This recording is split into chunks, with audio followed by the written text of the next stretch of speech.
जनशुणा शिविर आरंभ होती अवेयरनेस प्रोग्राम आरंभ कर नवरंगपुर जिले में जे पापड़ाडिया ब्लॉक रे आईन सचेतनता शिविर होती समस्त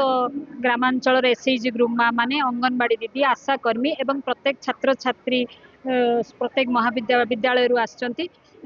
आमर आईन सचेतनता शिविर करिवार उद्देश्य जे प्रत्येक महिलार तार अधिकार एवं तार सम्मान तार सुरक्षा एवं मर्यादापूर्ण बंचिबा पाई जो आईन सचेतनता शिविर करा जायछि जे प्रत्येक महिलार कौ कौ प्रकार अधिकार अछि से अधिकार विषय से निजे जानिले एवं अन्य जन को जनइबार तार प्रयास जारी रखिबो निजे सचेतन हवा सहित तार कर्तव्य कौन से निजे कौन अधिकार पाई परिबो सेही विषय रे आज पुंखानुपुंखार जेहेतु आज समाज रे देखा घरे हिंसा एवं देखंतु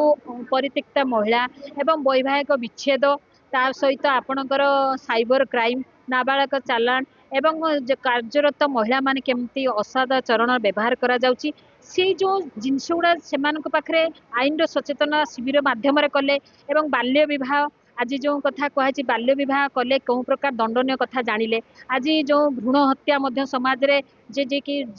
समाज रे कन्या रत्न होची अमूल्य रत्न आज जो आम लिंग भित्तिक जेंडर इक्वालिटी कथा कहूचे जे कि आपणकर बेटा बेटी दुहे समान बेटी बचाओ बेटी पढ़ाओ योजन केमती झील गोटे माने आमर बोझ नुहे परिवार बोझ न भाविकी आपण झील भी पाठ पढ़ी पार पुओ भी पाठ पढ़ी पार एवं ता सहित जो आम अंचल देखले जे ड्रॉप आउट शिक्षा क्षेत्र टिके कम अच्छी जो पिला माने ड्रॉप आउट अच्छा केमती एठी आणिकी सचेतन हेले से आमर पिला माने केमती